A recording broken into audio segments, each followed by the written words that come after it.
Le ministre zambien de l'Éducation, Douglas Siakalima, a annoncé le recrutement d'un nombre record de 30 000 enseignants qui sera publié dans les médias les 5, 6 et 7 avril 2022. L'autorité explique que le processus de recrutement a été décentralisé au niveau des districts, conformément à la politique gouvernementale en matière de décentralisation, et que les candidats devront donc s'adresser au bureau des secrétaires des conseils scolaires dans les districts où ils souhaitent être employés. La commission des services d'enseignement va ensuite examiner et approuver les listes consolidées et validées des candidats sélectionnés du 9 au 15 mai 2022.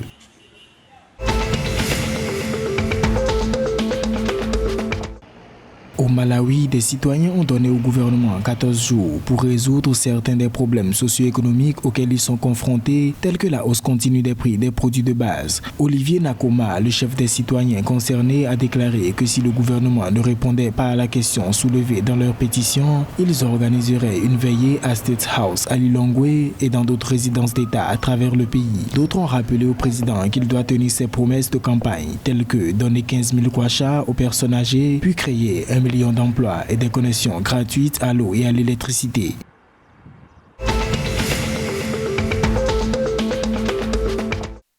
En Eswatini, le gouvernement a annoncé l'assouplissement des restrictions ajustées de niveau 1 dans le secteur des arts. Restreints pour lutter contre la propagation du Covid-19, les événements de divertissement et les activités sportives de plein air sont maintenant autorisés. Toutefois, les clients des événements de divertissement en plein air devront porter correctement des masques faciaux et observer la distance sociale. Des mesures assouplies qui surviennent après que le pays a connu une diminution progressive des cas liés au Covid-19.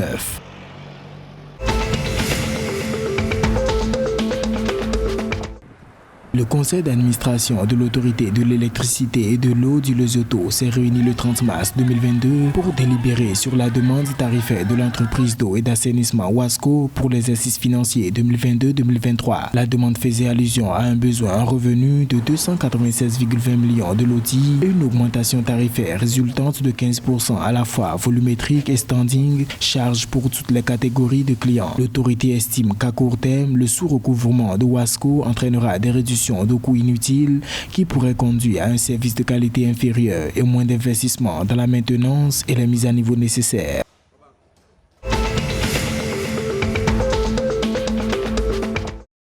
Au Botswana, les membres nouvellement élus de la Ligue des femmes du Front national du Botswana se sont associés aux organisations de défense des droits civiques et aux partis politiques d'opposition pour plaider en faveur d'une révision constitutionnelle inclusive sous le slogan « Les problèmes des femmes sont communs à toutes les femmes ». L'objectif visé est une plus grande représentation des femmes dans la Constitution. Des organisations de défense des droits civils se sont également jointes à l'appel pour présenter leurs arguments en face de l'inclusion du genre devant la commission de révision constitutionnelle.